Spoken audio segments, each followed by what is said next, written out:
Hi guys, welcome back to our channel How Logical. Today in this video I'm going to show you how to download or install Monarch app in your device. Monarch app is an app that is designed for personal finance management and budgeting.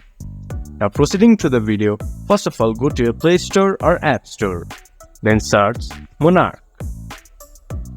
There you can see Monarch Budget and Track Money. Tap on it, then press Install.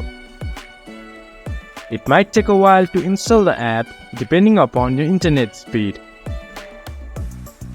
Once the app has been installed, open Monarch app to help you manage your personal finances. This was for today's video. If you guys find our video helpful, please leave a like and comment. And do not forget to subscribe our channel and hit the bell icon. I'll see you guys again in our next video.